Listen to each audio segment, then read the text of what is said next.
Good morning, day 2. So we're gonna start polishing. I'm gonna have him working on the glass, and then I'm gonna start working on the hood, and we'll start working on this thing. So the glass will polish with the same process. Really, it's not about polishing the glass, it's about cleaning the glass. I've talked about this a million times.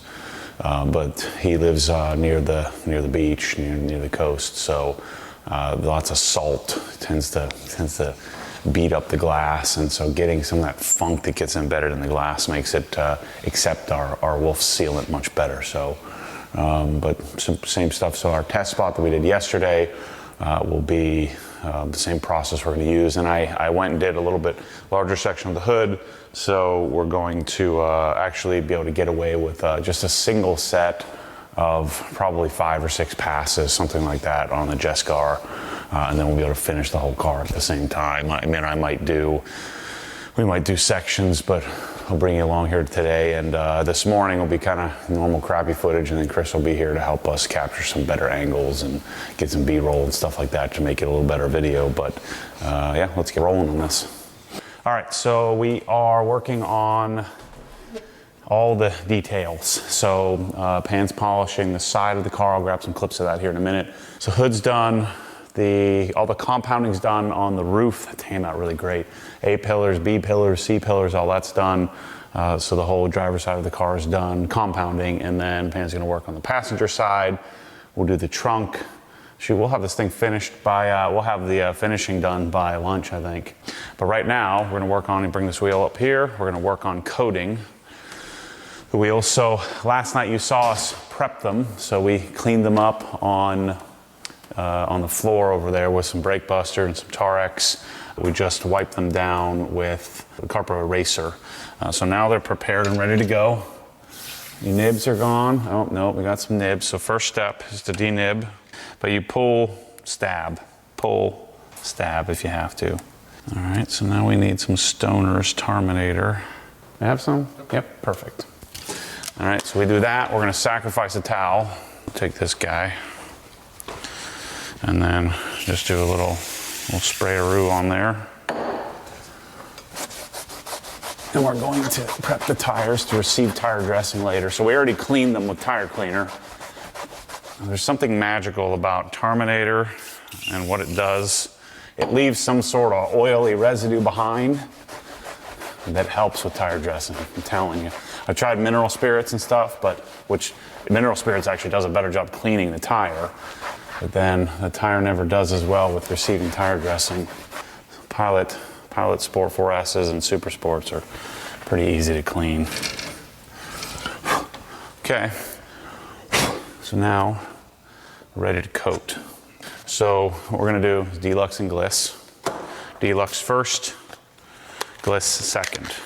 So we gotta ration our gloves here. So put these puppies on. You're gonna need some gloves. But you probably have time to do a couple of coats. So Deluxe is different than Crystal Serum Light that we're gonna put on the car, and this will layer on itself. So you can put multiple coats on if you want. So what we're gonna do, always just kind of shake up the product a little bit. And Deluxe is pretty forgiving, so you don't have to worry too much about flash time. So what I would do on these is I do face, then wipe, then barrel, then wipe. And then we're gonna take this, set it aside, and we're gonna do the next. And so we'll wait, this evening. We'll probably wait till this evening to put Gliss on it. But more is not better, right, with a coating. Just like a wax, more is never better, or more is not necessary. I mean, this bottle's $70, something like that. So keep that in mind when you're doing this. I get a bit jaded because I have this on the shelf and in quantity, so use about yay amount. You don't want to get this on your hands if you can help it. You want an even coat on. It's basically a wheel coating that you can also apply on plastic trim if need be, so it does both. So what you want to do here is stay organized. So I started on this because you can't see squat on white. So you want to stay organized and remember where you've been or where you started. You could also use the valve stem as a guide. So I'm just applying nice and evenly. It's hard to know when to add more to the applicator. Just kind of use your judgment. If it feels like you need a little bit more, I'll usually do about half the wheel and then add a little bit more to the applicator. Think of it as you're applying like a coat of wax, right? So that don't overthink it for the wheels. It's super forgiving and it'll wipe off easily. So remember I started here, so this is my last section. So your brake dust is going to stick a lot less to this. It's going to make wheel cleanings a lot easier during your maintenance washes. These are what's called a pearl weave towel, which is a low pile towel, good for coating removal. So, I mean, you could cut a corner off or put a little mark on it. I usually don't do that, but you know, you want to know which is your first wipe and which is your second, meaning this towel will get loaded up faster than this one. Oftentimes you'll hear guys talk about buffing. You're not really buffing. What you're doing with the first towel is you're leveling the coating, make sure you get an even distribution, and then the second towel is that kind of final buff. Exactly. Final wipe down to make sure you get no streaking, no high spots. On these wheels, if you have a high spot, you're not going to know it. So yeah, this is a good one to learn on. Exactly. So I do that, wipe it off, get my barrel here, get in my lug pockets. Your pan said we're not removing the coating, we're just flattening it out. You couldn't remove it if you tried, but you don't need to buff it off like a wax. You know, you're just leveling it out. Yep. And so then take your wheel, flipperoo, and the barrel is a lot easier. So I would wait, 30 seconds or so and then go and wipe it off. That's it. I'll take my secondary towel. Let's do a quick little follow-up. Shouldn't be as grabby anymore, so we've got it leveled. So now we want that to cure at least a couple of hours. I generally would let it cure overnight. Yep. If I was doing a second coat of Deluxe, I definitely want to wait a while, but theoretically, based on what CarPro suggests, you would think they maybe did some lab testing, wait 12 hours, 3 hours plus. I'd wait 12 hours, put another coat on. Also, when you're done with the coating, I find when it has a stopper, you're okay to leave it on or leave it off. But like if you were using a lot of pro coatings that flash really quickly, like Crystal Ultra, you'd put the cap back on after every time you added a little bit, put the cap back on. Well, with this, I've left it open all freaking day and it didn't do anything. So it's pretty forgiving. That's the thing with coatings, is that why mess with the frickin' ones that have all these crazy rules when you can just find ones that are easy? So that's what you gotta do. Do that. All four wheels. Piece of cake. All right, Pan, give us an update on polishing over here. Yep, we're gonna inspect. So we did all the 3 panels here, 1, 2, 3. He did a good job, Esteban, and actually maintaining the car. So it was maybe 75, 80% light swirls, some deeper scratches. So now we're doing the correcting with the Jescar Compound, and we're probably up to 90-95% correction. Don't want to remove too much clear coat, but well, you're cheating over here because this side of the car is repainted. So which side? This whole side. Yes. Well, no, I think one panel, right? No, both doors. This and this, but not the front fender. Yeah. So you're getting the easy deal here, and that this paint hasn't been on the car as long, so it hasn't been subjected to as much rubbing. But we're still better than what it was. Yep. So same process here that we did on the test panel, just cranking through. It's awesome when you have multiple people. We also have the glass done, the trim is done. So the glass, like I've said many times, is just cleaning. You're just cleaning the glass, you're not polishing squat. You might be removing some minor water spots and things like that with polishing, but we're not using a glass polish, just a compound. All right, good news, Chris is here. So now we can start getting some decent footage. But we're working through compounding, like I said. Red is fun. I need a red car. It's fun to do this, get some pretty substantial results, and when this thing is done, it's gonna really pop. It's gonna be awesome. And depending on where I'm at, like this area here is pretty rough, so I'm doing multiple sets of passes.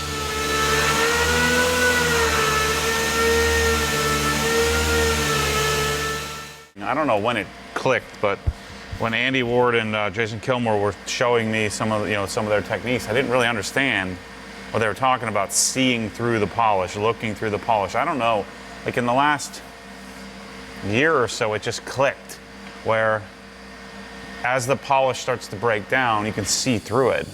And so I can see, it helps me decide, like this scratch here is not coming out, and there's another one here that's not gonna come out without substantial, grinding away. So I'm able to see that through as the polish breaks down, see through there. Much more efficient than wiping it off and not looking. I don't know when that clicked all of a sudden, but makes a lot more sense. Chris, can you see this here? Like, this is a pretty remarkable difference. So here over's polished. I probably need to get a light for you to try to see it, but here over's not. And you see all those straight line scratches. Pretty gnarly difference. A couple sets of passes makes it look almost brand new, indetectable.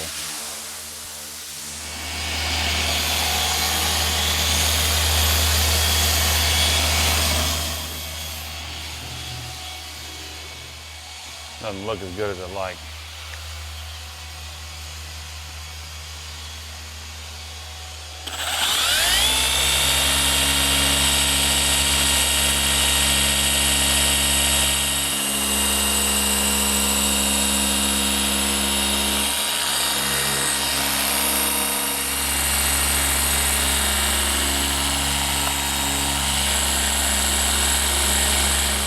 This area gets beat up so badly when you're by everything, elements, stuff hitting it.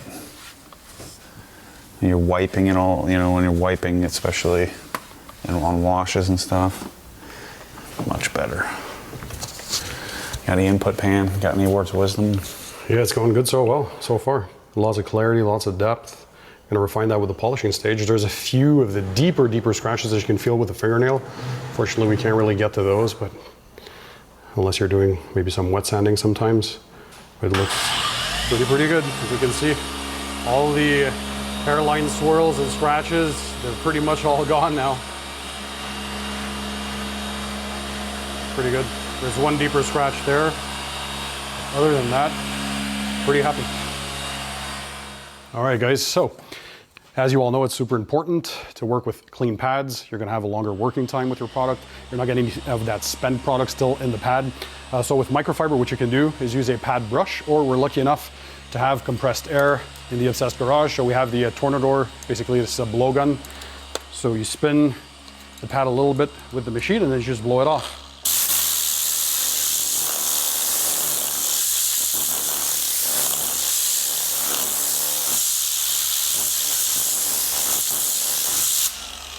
So what this does, if we have a closer look at the pad now, you can see all the fibers are standing up straight, and that's what you want. So you're gonna get better cutting capability, and we're gonna add a bit more compound on there.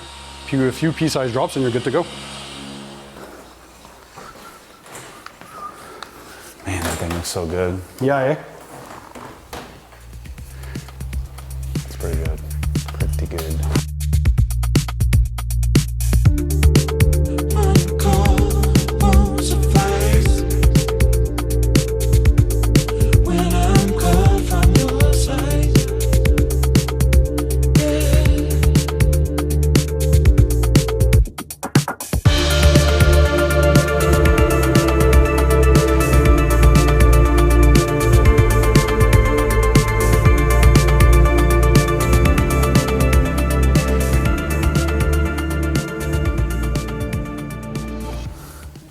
Different paint than the rest of the car. Yeah, it doesn't have that same orange peel effect. This one here is probably too deep.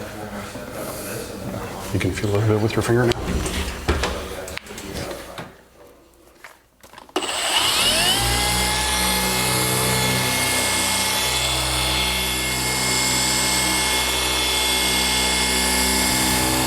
I might break out. Oh, there we go. Cutmax for this bumper.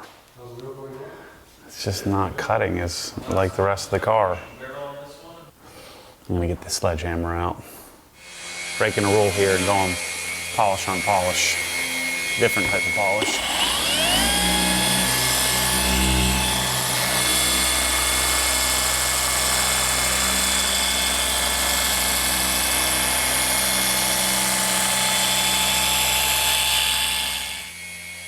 Wow, that's incredible. In this area of these, that's just a scratch, yeah. Some rock or something hit. And like, see, it's come out pretty decent over here. You know, but you can see some of these, like all this you saw in the hood, all that came out, no problem. I'm like on my 5th set of passes here with Cutmax. Wow. And see, like this, I polished this 4 times already. Get... I mean, it's gonna look better when we jewel it, but Yeah. like I'm just so surprised. I mean, this should come out. Yeah, that's pretty crazy. Cause like this up here, I redid this, but see how much better this looks than that. Yep. So like this is like, other than like the deep scratch right there. I mean, you gotta nitpick with the light, but that's kind of what I do, you know. Yeah. Yeah, my E36 is coming out freaking great. Man, look at that. I've already freaking polished that twice. I do not like that. So we're gonna tape around the headlights.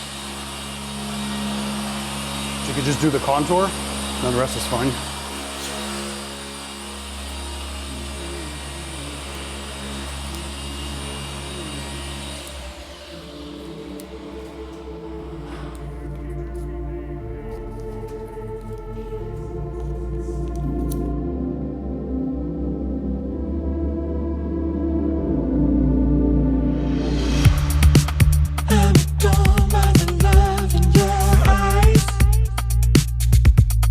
Yeah, it haunts me at night.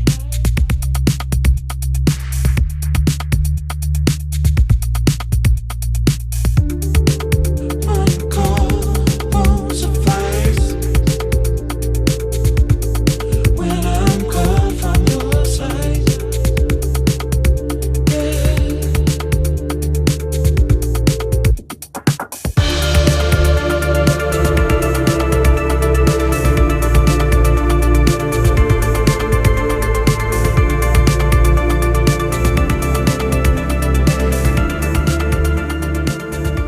I think that's why I like it. It makes me feel like a real man, you know? It's pretty good. Yeah. You can't, it doesn't have as much torque, so you can't really lean into it, but it's super smooth. Yep. We're gonna inspect, see with the light. Pretty good, Esteban. It's good stuff. You see, like, of course, the stone chips, that polishing can't do anything about it, but you see that you remove like all the scratches. This is as good as it's gonna be. This was repainted, right? Yeah. Yeah. But let's see this, how clear the carbon fiber up. Very good, good job. And so do this pad and do correction Jescar. Okay. So that combo give you a little bit more cut. It'll be a good thing to do, I think. Be careful with the amount of polish you use, and blow that out every single time, because it'll get loaded up real fast because it's so small. So I coat it first. Yep. Then like one little dot, yep. And then run it like speed 2. So with these passes that we're working on, no, not as much pressure. Don't have to worry about edge work as much at all, really. Yeah. Don't have to worry about correcting. We should have done all the correcting. Now we're just refining the imperfections left by the compound. So just working through one panel at a time.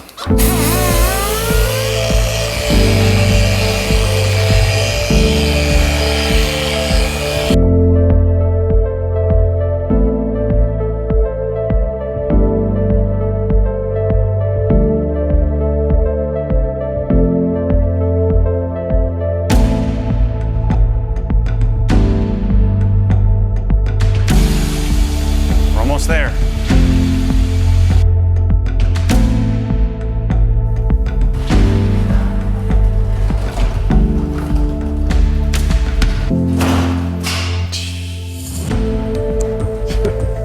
It feels like a different car, doesn't it?